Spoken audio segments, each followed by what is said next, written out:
Amén. Y vamos a prepararnos entonces, preparar nuestro corazón, abra su oído, su mente. Vamos a entrar a la palabra del Señor. Yo quiero compartir con ustedes acerca de la fe contracorriente. Vamos a estar hablando durante algunas semanas acerca de esta serie, contracorriente. Contracorriente. ¿Alguno de ustedes se ha metido alguna vez en sentido contrario en su carro? No es algo muy suave, ¿no? Especialmente cuando andas en el centro, por ejemplo, de Dallas, o en el centro de Fort Worth, o en la estación donde de pronto no sabes y te metes de frente al tráfico y dices, ay, ahora cómo no, y te devuelves a todo y das la vuelta donde menos, o hasta pides así como perdón, ¿no? A la gente que viene de frente, le haces así como que, porque no es lo normal, ¿no? Que vayamos en el sentido contrario y no queremos en ese sentido andar en contracorriente. Pero cuando hablamos de nuestra vida cristiana, cuando hablamos de lo que Dios nos ha llamado a una fe que por su naturaleza va contra la corriente. La naturaleza de la fe a la que Dios nos ha llamado es una naturaleza que va contra la corriente de este mundo. Y hoy quiero hablarles precisamente de eso, la fe que va contra la corriente. Vamos a estar hablando también acerca de el carácter contra la corriente, de la generosidad contra corriente, del valor contra corriente y todos estas características de la fe a la que Dios nos ha llamado, que van en contra de la corriente de este mundo, y que tenemos que darnos cuenta de eso y abrazar esta fe y caminar con ella como lo hicieron aquellos que vinieron antes de nosotros, no, los profetas, como lo hicieron los apóstoles, como lo han hecho los cristianos que han servido al Señor a través de los siglos, como lo hacen nuestros hermanos en otras naciones, perseguidos aún y exponiendo aún su vida contra la corriente de este mundo, y como lo hacemos nosotros, porque la realidad es que en nuestro día a día vamos en contra de la corriente de este mundo. A eso es a lo que Dios nos ha llamado. En Efesios capítulo 2, versículo 1 al 5, nos dice lo siguiente: Él les dio vida a ustedes cuando estaban muertos en sus delitos y pecados, en los cuales anduvieron en otro tiempo. Escuchen esto: anduviste en otro tiempo, o sea, anduvimos en otro tiempo. Fíjense que no dice los cuales andan ahorita, no nos dice los libra de las cosas en las que andan, no, los libró de las cosas en las que andaban en otro tiempo, siguiendo la corriente de este mundo. Antes seguíamos la corriente de este mundo. Ahora vamos en contra de la corriente de este mundo. Antes seguíamos la corriente de este mundo, le seguíamos el rollo al mundo, le seguíamos el rollo al enemigo y caminábamos con la corriente. Hoy Él nos ha dado una nueva fe, nos ha dado una nueva vida y andamos contra la corriente, conforme al príncipe de la potestad del aire, o sea, el diablo, a Satanás. El espíritu que ahora opera en los hijos de desobediencia, entre los cuales también todos nosotros vivíamos en otro tiempo en los deseos de nuestra carne. Fíjense que el apóstol Pablo primero dice vosotros, o sea, ustedes, y luego después dice nosotros. O sea, ustedes andaban en la onda del mundo, y luego dice el apóstol Pablo, pero yo también andaba en esa onda. Yo también andaba en la corriente de este mundo. Vivíamos en otro tiempo en los deseos de la carne, haciendo la voluntad de la carne y de los pensamientos. Y éramos por naturaleza hijos de ira, lo mismo que los demás. Hijos de ira. Andábamos contra la corriente de Dios entonces. En ese entonces caminábamos contra la corriente de Dios. Luego Él nos salva y ahora caminamos contra la corriente del mundo. Pero Dios, que es rico en misericordia por su gran amor con que nos amó, aun estando nosotros muertos en pecados, nos dio vida juntamente con Cristo. Por gracia son salvos. Qué tremendo este pasaje, ¿no? En otro tiempo ustedes caminaban conforme a la corriente de este mundo. En otro tiempo ustedes caminaban siguiéndole el rollo a su carne, a sus amigos, a sus deseos, al diablo. Caminaban haciendo lo que era por naturaleza en contra de Dios, eran hijos de ira. Eran hijos de ira, pero ahora Dios, que es bueno en misericordia, nos ha vuelto a Él. Nos ha vuelto a Él. El Señor nos ha vuelto a Él y nos ha hecho sus hijos. Dice, Él les dio vida juntamente con Cristo. Y ahora tenemos una nueva vida, una nueva naturaleza. Y esta nueva naturaleza es una naturaleza que va contra la corriente del mundo. Y no es algo de lo que debemos de nosotros avergonzarnos. De hecho, es algo que debemos abrazar y darnos cuenta que esta es nuestra naturaleza. Y caminar con nuestra frente levantada, sirviendo al Señor, aunque los hombres y aunque el mundo esté en nuestra contra. Aunque las circunstancias estén en nuestra contra. Y aunque en cierto momento te sientes como que estás solo o como que somos pocos. Pero les digo, la realidad es que no somos pocos. Multitudes estamos siguiendo al Señor. Claro que en comparación con lo que con la población del mundo, es cierto. La Biblia dice que ancha es la puerta que lleva a la perdición y angosta la que lleva a la vida, ¿no? Pocos los que van por ahí, pero son pocos pero seguidos. Ahí vamos. Y tú y yo vamos caminando en este camino en contra de la corriente. Y hoy quiero hablarles acerca de la fe que va contra la corriente. Y vamos a ver un pasaje en el libro de Daniel para pensar y fortalecer nuestra fe, viendo cuáles son las características de una fe que va contra la corriente.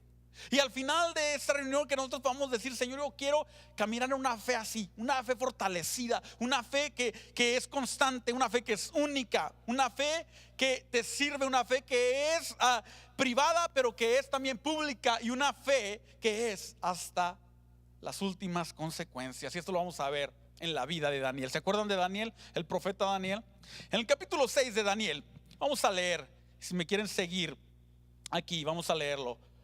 Darío el Medo decidió dividir el reino en 120 provincias y nombró a un alto funcionario para que gobernara cada una.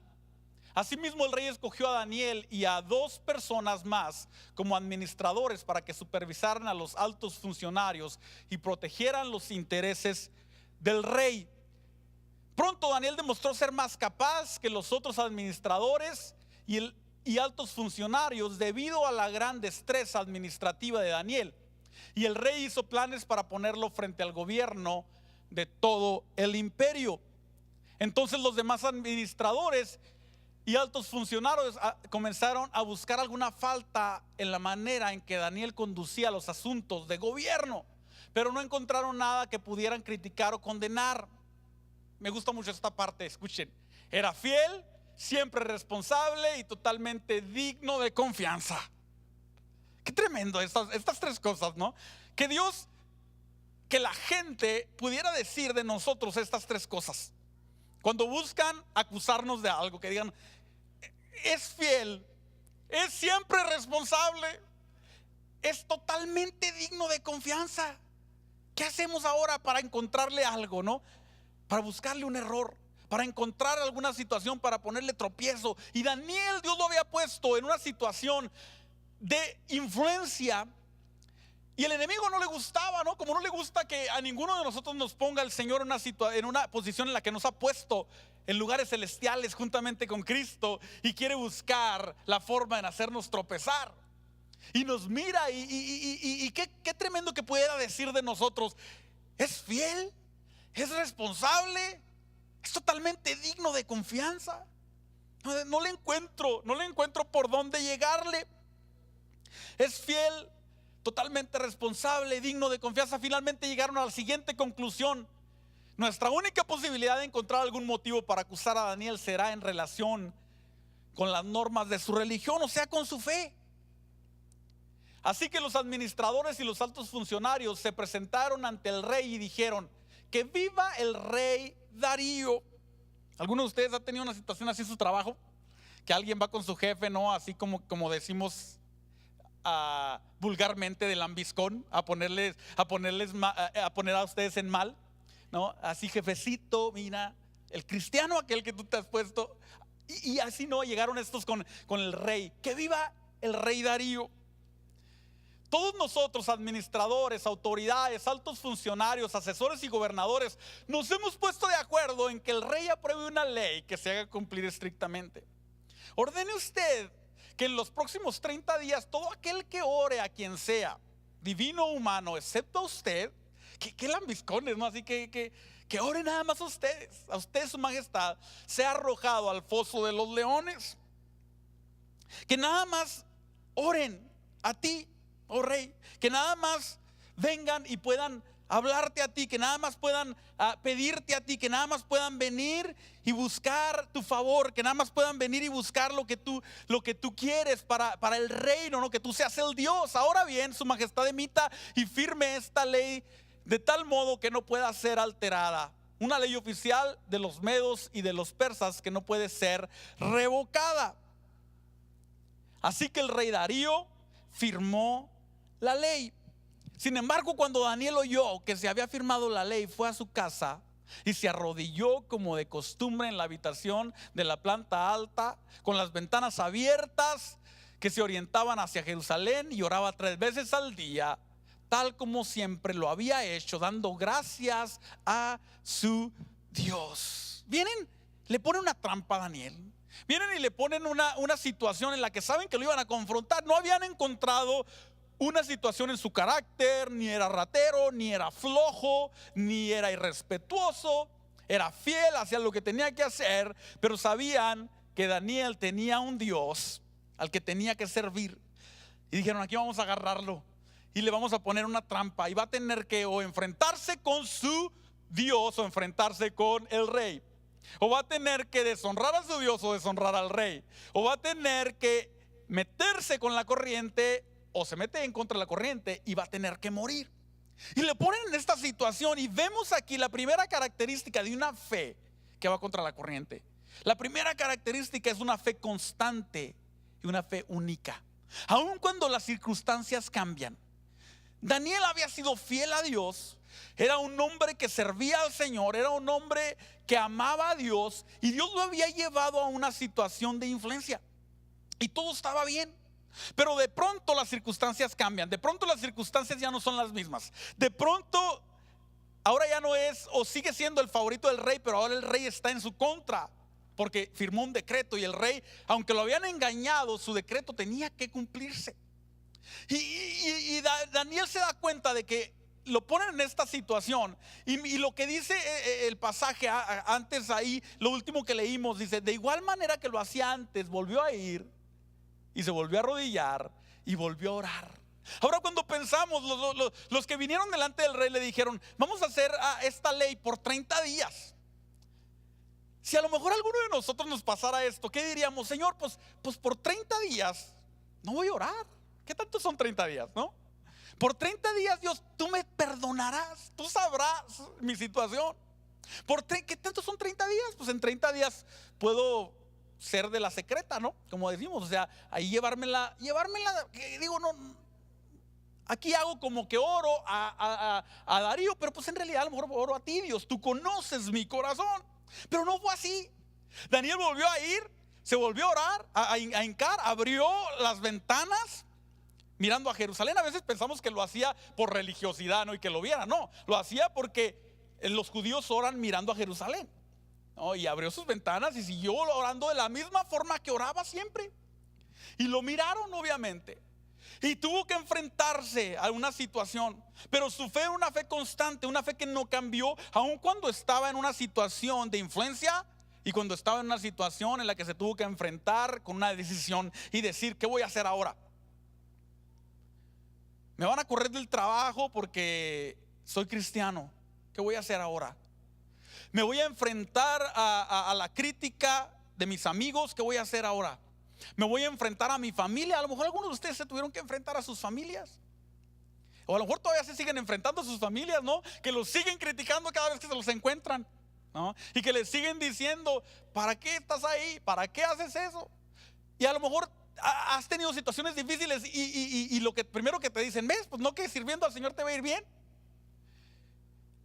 Pero nuestra fe, una fe que va contra la corriente, debe de ser una fe que es constante.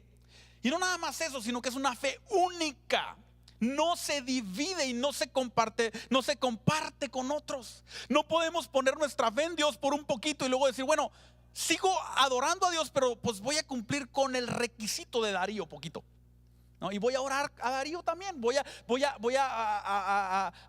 poner eso aquí para que no me vaya mal. Porque nuestra fe es una fe la cual su meta suprema es agradar a Dios antes que a los hombres y antes que a cualquier otra cosa. Gálatas, miren lo que dice Gálatas capítulo 1, versículo 9 al 10. Como antes lo hemos dicho, también ahora lo repito, dice el apóstol Pablo. Si alguno les predica un evangelio diferente del que han recibido, quede bajo maldición. ¿Busco acaso el favor de la gente o el favor de Dios? ¿O trato acaso de agradar a la gente? Si todavía buscara yo agradar a la gente, no sería siervo de Cristo. Tan sencillo así.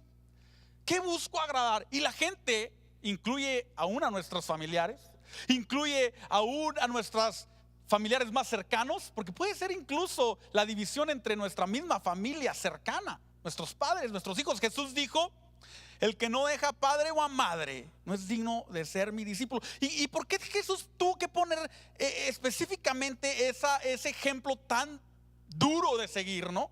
Porque Jesús puede haber dicho: dejen a sus amigos, pero dijo: los voy a poner en contra, el hijo contra el padre contra el hijo, la esposa contra el esposo, y una casa va a estar dividida. Porque hay momentos en los que tienes que decidir: o honro a Dios o honro a la gente. O sigo la corriente de este mundo, sigo la corriente de Dios. O honro a mi patrón o a mi jefe, honro a Dios. ¿A quién voy a honrar? Nuestra fe no la podemos dividir. Honro al mundo, honro a mis propios deseos, honro a Dios. Nuestra fe tiene que ser una fe constante y una fe única. Dios, Jesús es el objeto de nuestra fe. Él es nuestro Dios, Él es el único. Y el apóstol Pablo les dice: honro a Dios, honro a los hombres, porque si sigo pensando en agradar a los hombres, ya no soy siervo de Cristo. No se trata de que seas aquel que le cae gordo a todo el mundo, ¿no? Para no agradar a nadie, porque piensas que así vas a agradar a Cristo. No se trata de eso. Lo que está diciendo es que no puedes poner las prioridades de las personas, del trabajo, de las corrientes de este mundo, de tus propios deseos, antes que a Dios. Tenemos que tener una fe constante y una fe única. Constante, que no cambian las circunstancias. Única, porque Dios es el único objeto de nuestra fe. ¿Recuerdan los frutos del Espíritu que estuvimos viendo? El dominio propio, la templanza. Cuando las circunstancias cambian, de pronto todo estaba bien y ya ahorita todo está mal. Ahí es donde el Espíritu Santo muestra la templanza en nosotros, el dominio propio, para decir: ok. Y fíjese, Daniel Daniel no se puso a llorar, ni siquiera fue a decirle a Darío: hey, te engañaron, eres un tonto, ¿no? Están tratando de hacerme algo a mí, por eso es que hicieron esto. Dice que se fue a orar, templado, confiado, seguro, sin gritar, sin llorar, ¿no? Sin desesperarse, confiado, con dominio propio, con templanza y más que todo con el fruto del Espíritu de la fe. Creyendo constantemente, el fruto del Espíritu mostrándose, fe, una fe que es constante y que es única. Vamos a seguir leyendo ahí en el pasaje, en el versículo 11 de Daniel versículo 6. Nos dice: entonces los funcionarios fueron junto a la casa de Daniel y lo encontraron orando y pidiéndole a Dios que lo ayudara. ¿A quién le pidió Daniel que lo ayudara? A Dios. Su fe estaba en Dios, por lo tanto a quien le pidió fue a Dios. Se acercó a Dios y dijo: aquí estoy. Y estos sabían que iba a orar, ¿no? Y luego fueron, le tomaron unas fotos y las subieron al Facebook para que lo viera Darío, ¿no? Así como ustedes, que alguien les ha tomado una foto haciendo por ahí algo para acusarlos. Y luego, ¿no? Vinieron y le dijeron: hey, aquí lo agarramos con las manos en la masa. Está orando a quien no debe de orar. De manera que fueron directo al rey y le contaron, le recordaron el decreto. ¿No firma usted una ley por la cual durante los próximos 30 días todo aquel que ore a quien sea, divino o humano, excepto a usted, su majestad, sea arrojado al foso de los leones? Sí, contestó el rey, esa decisión sigue en pie. Es una ley oficial de los medos y de los persas que no puede ser revocada. Entonces le dijeron al rey, ese hombre Daniel, uno de los cautivos de Judá, no hace caso a usted ni a su ley. Sigue orando a su Dios 3 veces al día. Luego vinieron. Y aquí vemos otra de las cosas que nos llama la atención acerca de una fe que va contra la corriente. Una fe que va contra la corriente es una fe que es privada, pero que es pública a la vez. La fe de Daniel era una fe privada. Oraba a Dios. Su relación con Dios era íntima, privada, cercana, él y Dios. Pero una fe pública. Todos sabían que Daniel era un siervo de Dios. Todos sabían que Daniel no adoraba a los dioses de los persas. Todos sabían que si ponían una ley de este tipo, Daniel no lo iba a hacer. Por eso lo hicieron. Si hubieran sabido que Daniel y su fe era una fe débil, una fe que se doblegaba, no hubieran hecho esto. Lo que hubieran hecho es a lo mejor decirle, hey, deja ya de orar a tu Dios, te vamos a dar una feria, una lana, un dinero. Y ya, ¿no? Y ok, no, pues está bien, Dios, sabes que tengo necesidad, déjame la agarro, ¿no? Y hubiera dicho Daniel. Pero sabían que no lo iba a hacer así. Entonces Daniel le pusieron esta circunstancia en la que sabían, en la que él no iba a quebrantar su pacto con Dios.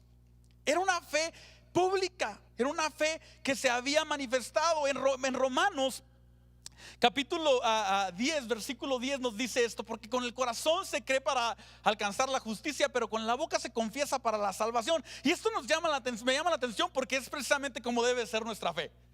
Con el corazón se cree y con la boca se confiesa. O sea, tú no nada más crees en el corazón, sino que confiesas lo que crees. Y lo que confiesas lo escuchan los demás. Lo que confiesas lo oyen las demás personas. Con el corazón se cree, o sea, es privada mi fe, pero luego mi fe también es pública. Y no puede ser solamente privada o no puede ser solamente pública. Nuestra fe no puede ser solamente interna, privada. Alguno de ustedes ha dicho, no, yo oro en mi corazón. No, así, no, Dios conoce mi corazón. Aquí yo solito. Esa es una muestra de una fe privada, ¿no? O yo no necesito ir a la iglesia para buscar a Dios, aquí solo lo puedo hacer, ¿no? Cuando quieres que tu fe sea privada nada más, interna. O cuando dices, Dios conoce mi corazón, pero todo tu exterior manifiesta que no conoces a Dios. Y tú dices, no, Dios conoce. No era así tampoco la fe de Daniel. O cuando dices, Dios sabe que quiero obedecerlo, aunque en realidad nunca lo hago, ¿no? Cuando la gente dice, no, pues Dios sabe, Diosito sabe que yo quiero obedecerlo, Él conoce mi corazón. Quieren tener una fe privada, interna, que no se exterioriza, que nada más es acá adentro, ¿no? En la que no produce ningún fruto, en la que no produce nada, que no confiesa para salvación, que nada más según cree, porque en realidad no cree. Y lo vemos, Jesús nos dice en algún momento en una de sus parábolas, Jesús les dice que mandó el padre a dos de sus hijos. Y uno de sus hijos dice que se va diciendo, sí, padre, voy a hacer lo que me dijiste, pero no lo hace. Y el otro hijo dice que se va renegando, pero lo hace. Y luego Jesús les pregunta, ¿quién hizo la voluntad del padre? Obviamente el que se fue rezongando, pero lo hizo. Porque nuestra fe no puede ser solamente privada, interna. Aquí, no, Dios conoce todo lo que Dios lo conoce. Dios sabe. Diosito aquí. No, tiene que exteriorizarse. Daniel no era, bueno, pues Dios conoce. Daniel no fue de los que dijo, bueno, Dios me conoce durante 30 días. Voy a guardar mi fe para mí mismo, ¿no? Voy a cerrar las puertas y ahora voy a orar. Nada más aquí, pues, ¿qué tiene? Con tal de salvar el pellejo, Dios lo comprenderá, ¿no? Dios comprenderá lo que estoy haciendo. No, su fe era una fe integral, interna y externa. Ahora nuestra fe tampoco no puede ser nada más externa, No puede ser nada más allá con el público, en la que hago cosas para que la gente me vea, pero mi corazón está lejos de Dios, ¿no? Jesús les dijo esto a los fariseos: ustedes son sepulcros blanqueados, les dice Jesús. Son una tumba blanqueada, bien bonita. ¿Cuántos fueron allá en México, ¿no? Los muertos a arreglarle la tumba a alguien, ¿no? Y había unas tumbas bien bonitas, ¿no? Así grandotas y bien puliditas, pero adentro de esa tumba, huesos, gusanos y podredumbre. Y Jesús es lo que les dice: ustedes son como una tumba así bien bonita, pero por dentro están llenos de podredumbre. O sea, por afuera muy suave, porque la fe no puede ser externa para que los demás nos vean, pero en mi interior sigo siendo el mismo, sigo teniendo los mismos pecados, sigo sin servir al Señor de todo mi corazón. Tampoco puedo orar en público nada más y no tener momentos de intimidad con Dios a solas. O cuando el único tiempo que invierto en mi fe es en la iglesia. Cuando el único momento que invierto en mi fe es aquí. Eso quiere decir que mi fe es mucho más pública que privada, y no puede ser así.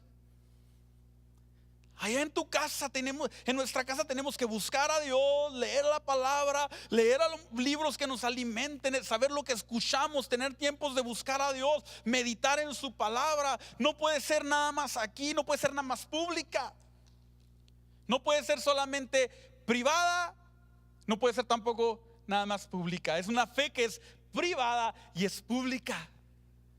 Sirvo a Dios de mi corazón, aunque no haya nadie, pero cuando hay gente también sirvo a Dios.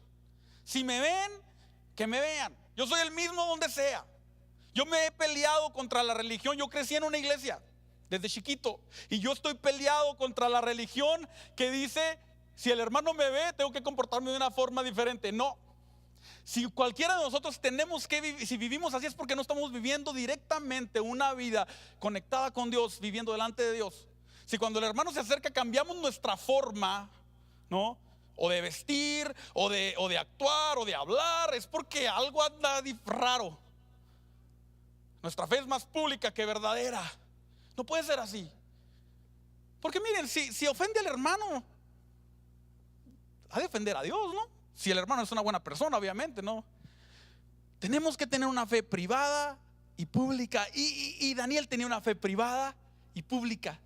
Lo conocían, sabían que él servía a Dios, sabían que si le ponían esta trampa iba a caer.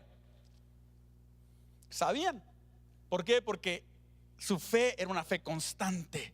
Su fe era una fe que tenía evidencia, porque oraba delante de Dios. Y no era nada más porque oraba delante de Dios, era un hombre justo, era un hombre que servía a Dios, era un hombre llamado por Dios. Dice que Daniel oraba 3 veces al día. Es una fe que tiene hábitos. Nuestra fe debe de tener hábitos, porque los hábitos fortalecen o debilitan nuestra fe. Depende de los hábitos que tengamos. Buenos hábitos, malos hábitos. Venir a la iglesia es un buen hábito que fortalece nuestra fe. Orar es un buen hábito que fortalece nuestra fe. Leer la palabra es un buen hábito que fortalece nuestra fe. Juntarnos con personas que aman al Señor es un buen hábito que fortalece nuestra fe. Dejar de venir a la iglesia es un mal hábito que debilita nuestra fe. Dejar de orar también, dejar de leer su palabra, dejar de ser generosos, dejar de dar a Dios, ¿no? Juntarnos con quien no debemos y empezar a recibir influencias que no debemos. ¿Qué hábitos están determinando nuestra fe? Y dice que Daniel oraba 3 veces al día. Y llegó la situación difícil, y fíjense que no cambió sus hábitos. Al contrario, cuando llega la situación difícil es cuando esos hábitos te van a fortalecer y te van a mantener. Por eso es que tenemos que buscar a Dios, no nada más cuando estamos en circunstancias difíciles. Si esperamos a que nos llegue la tormenta para empezar a clamar y decir: ah, Dios, ayúdame, va a ser difícil. Pero si constantemente estamos buscando a Dios, cuando llegue la tormenta vas a decir: hey, yo ya tengo ahí mi guardadito, ¿no? Porque la oración dice que empieza a llenar una copa delante de Dios. O sea que le estás invirtiendo. Y cuando llega la dificultad dice: Señor, aquí estoy otra vez. Yo ya he estado buscándote, aquí estoy, sigo buscándote. Voy a la iglesia porque ya no nada más voy porque estoy en las circunstancias difíciles. Voy porque sé que tú eres fiel y que ahí estás, y que con mis hermanos voy a poder conectarme contigo. Y porque tú eres fiel. Y Daniel estaba en una situación así, de vida y de muerte. No era una situación en la que, bueno, pues me van a correr del trabajo. Bueno, si te corren del trabajo, ¿qué puede pasar? Buscas otro trabajo, ¿no? Hay otras circunstancias también difíciles, pero Daniel estaba en una situación de vida y de muerte. Pero mantuvo una fe constante, única, solamente delante de Dios. Una fe privada, una fe pública. Y vamos a ver los últimos versículos. En el versículo 14. Al oír esto, el rey se angustió mucho y procuró encontrar un modo de salvar a Daniel. El rey no lo quería hacer, por eso lo habían engañado. Pasó el resto del día buscando una manera de librarlo de ese aprieto. Y ustedes podríamos decir: no, pues pudiera haber dicho: no, me retracto. Pero no era así. Las leyes firmadas de los reyes no se retractaban. Así ya lo había dicho, ya lo había dicho. Lo mismo que pasó con Herodes y Herodías, ¿no? Que empieza a bailar Herodías y luego le dice: ¿qué quieres que te dé? Y le dice: la cabeza de Juan el Bautista. Y ya había dado su palabra y él no lo quería matar. Y lo tuvieron que matar. Tuvieron que mochar la cabeza porque había dado su palabra. Porque la palabra de un rey tiene que valer y tiene que tener peso. Y dice: pasó todo el resto del día buscando una manera de librarlo de este aprieto. Por la noche los hombres volvieron a presentarse ante el rey y dijeron: así como esa gente, ¿no?, que te quiere dañar, ¿cómo pone gorro? El diablo así es. O sea, va a venir otra vez. No se va a quedar así, como va a volver a venir a querer derribarte. Volvieron a venir los hombres a presentarse ante el rey y dijeron: Su Majestad, usted sabe que según las leyes de los medos y los persas, ninguna ley firmada por el rey puede ser modificada. Entonces finalmente el rey ordenó que arrestaran a Daniel y lo arrojaran al foso de los leones. Y el rey le dijo: que tu Dios, a quien sirves tan fielmente, que tu Dios al que sirves un poquito, al que a veces sirves, tu Dios al que sirves fielmente, te rescate. Así que trajeron una piedra y la colocaron sobre la boca del foso, y el rey selló la piedra con su sello real y los sellos de sus nobles para que nadie pudiera rescatar a Daniel. Y Daniel contestó, me fui para así que trajeron, por la noche los hombres volvieron a presentarse. Algo se me complicó aquí. Luego el rey pasó la noche en ayuno y rechazó sus entretenimientos habituales y no pudo dormir en toda la noche después de que lo habían arrojado a Daniel en el foso.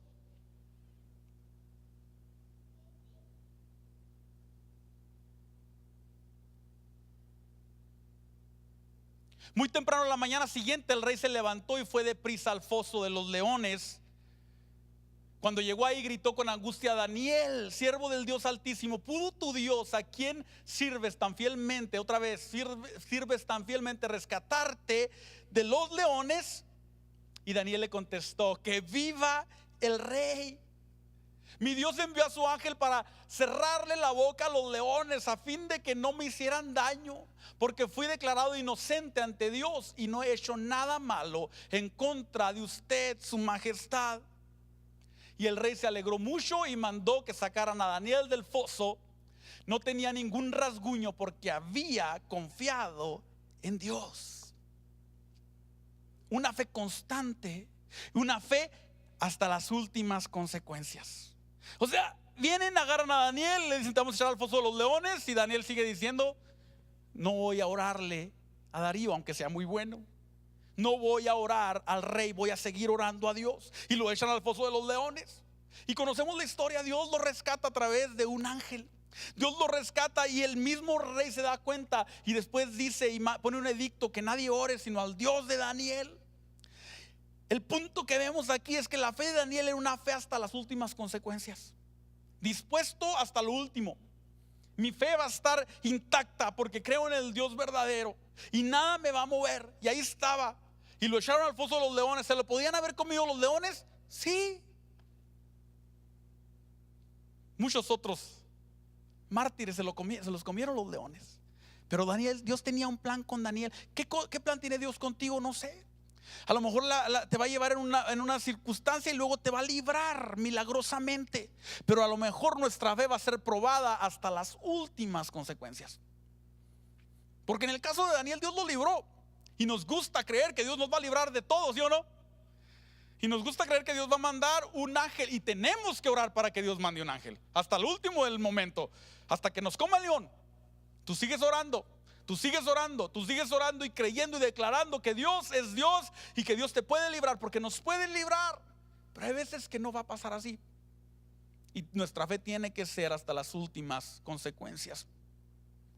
Y si ustedes dicen, ay caray, como que eso no se oye muy bíblico, ¿no? Que no va a ser así. Miren lo que dice Hebreos.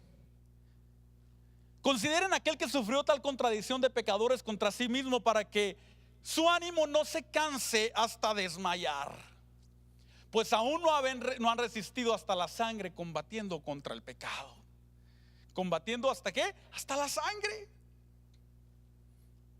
Y luego vemos un ejemplo en Hechos, capítulo 7, versículo 54 al 60. Los líderes judíos se enfurecieron por la acusación de Esteban y con rabia le mostraban los puños. Ya saben a dónde voy, ¿verdad? Esteban, un discípulo de Jesús, empezó a hablar de Jesús, su primer predicación en público, y les empieza a hablar de una forma tan poderosa que si tú quieres saber, y esto es un paréntesis, si ustedes quieren saber la sinopsis se dice, ¿no? El resumen del Antiguo Testamento, lean el capítulo 7, porque Esteban lo que hace, les da un resumen de todo el Antiguo Testamento y les dice las promesas de Dios cumplidas en Jesús. Y les empieza a decir Esteban y a hablarles de Jesús. Y cuando termina de hablarles de Jesús, él les dice: ustedes crucificaron a Jesús, al que Dios envió. Dice que los judíos se enfurecieron con rabia y le mostraban los puños. ¿Alguien te ha mostrado los puños así como que me las vas a pagar? Pero Esteban, lleno del Espíritu Santo, fijó la mirada en el cielo y vio la gloria de Dios y vio a Jesús de pie en el lugar de honor a la derecha de Dios. Y todos decimos aleluya, yes. Miró a Dios. Y a lo mejor estaba esperando que Dios mandara un ángel. O a lo mejor no, a lo mejor ya el Espíritu le había mostrado lo que tenía que pasar. Pero su fe estaba intacta, su fe estaba constante. Su fe había sido privada y ahora era pública. Su fe era hasta las últimas consecuencias. Y dice que volteó al cielo y miró a Jesús y les dijo: miren, veo los cielos abiertos y al Hijo del Hombre de pie en el lugar de honor a la derecha de Dios. Entonces ellos se taparon los oídos con las manos y empezaron a gritar. Se lanzaron sobre él y lo arrastraron afuera de la ciudad y comenzaron a apedrearlo. Sus acusadores le quitaron las túnicas y las pusieron a los pies de un joven llamado Saulo. Mientras lo apedreaban, Esteban oró: Jesús, Señor Jesús, recibe mi espíritu. Y cayó de rodillas gritando: Señor, no les culpes por este pecado. Dicho esto, lo rescató el ángel. No. Dicho esto, murió. Y pareciera como que ese final termina como no nos gusta que terminara. Pero la realidad es que la palabra del Señor dice que preciosa es delante del Señor la muerte de sus santos. Y la realidad es que Dios nos ha llamado a ti y a mí a una fe que es constante, que es única, una fe que es privada y que es pública, y una fe que es hasta las últimas consecuencias. Si nos libra el ángel, seguimos sirviendo a Dios y vamos a seguir caminando con Dios. Si nos toca morir y entregar nuestra última gota de sangre, lo vamos a hacer mirando al cielo, al Hijo de Dios, y diciendo: puedo mirar al Hijo de Dios que está sentado a la diestra del Padre. Una fe que es constante, permanente, que no se detiene, que no mira las consecuencias y dice: ay, no, por ahorita la puedo poner a un ladito.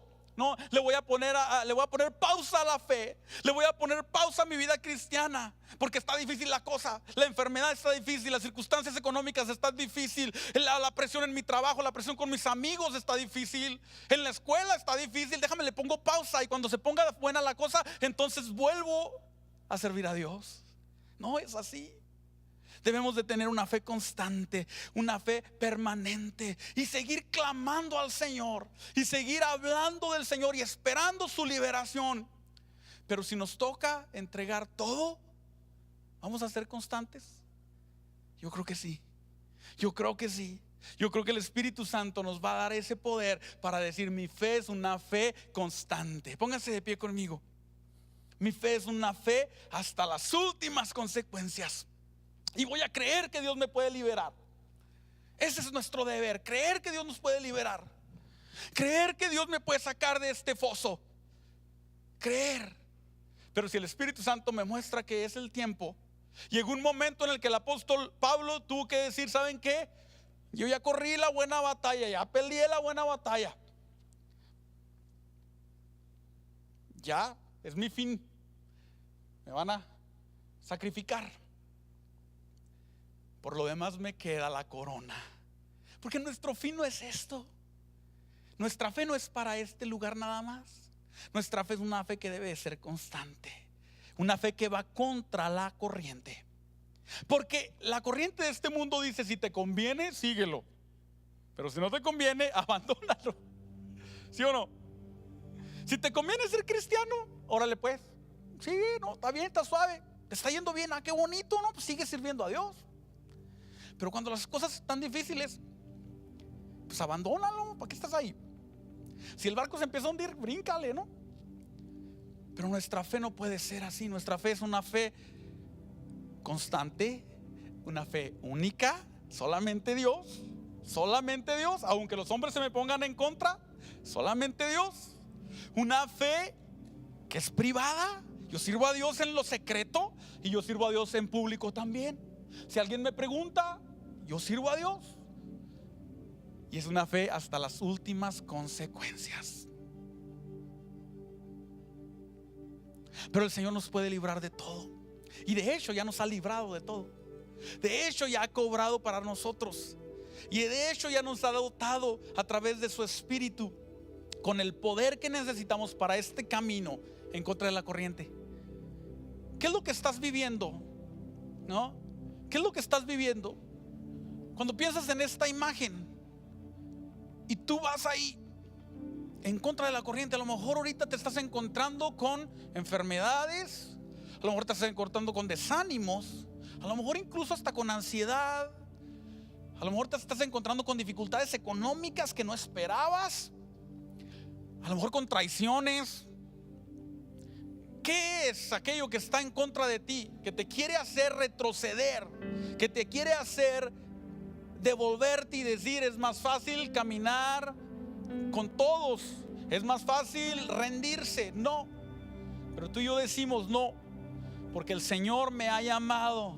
Tú y yo decimos, como dijo el apóstol Pablo al principio: en otro tiempo yo andaba en las corrientes de este mundo. En otro tiempo yo vivía con la corriente del mundo para donde me llevara. Pero ahora Él nos ha hecho sus hijos. Dios, que es rico en misericordia por su gran amor con que nos amó, aun estando muertos, nos dio vida juntamente con Cristo. Tú dices: yo voy a caminar al frente, yo voy a caminar al frente. Cierra tus ojos y empieza a pensar qué es lo que te está atacando, y tú mírate a ti mismo, empieza a mirarte ahí Así como cuando eras niño y te imaginabas que eras una princesa, las mujeres, los hombres se imaginaban que eran un superhéroe. Empieza a imaginarte así, usa tu imaginación por un momento y mírate que vas caminando fortalecido. No te mires así como que cayéndose la fuerza. Mírate fortalecido porque el Espíritu del Señor está sobre nosotros y nos ha fortalecido para caminar este camino que tenemos por delante. Y así como Esteban, en medio de todo, no renunció y miró y dijo, aún tuvo el poder del Espíritu para decirles: Señor, no les tomes en cuenta este pecado. Y así como Daniel salió del pozo de los leones y siguió sirviendo al Señor, y a través de esa libertad que Dios trajo, muchos glorificaron a Dios. Así, a través de nuestra fe permanente y constante, Dios va a glorificar su nombre. Dios va a glorificar su nombre. Vamos a adorar al Señor por un momento.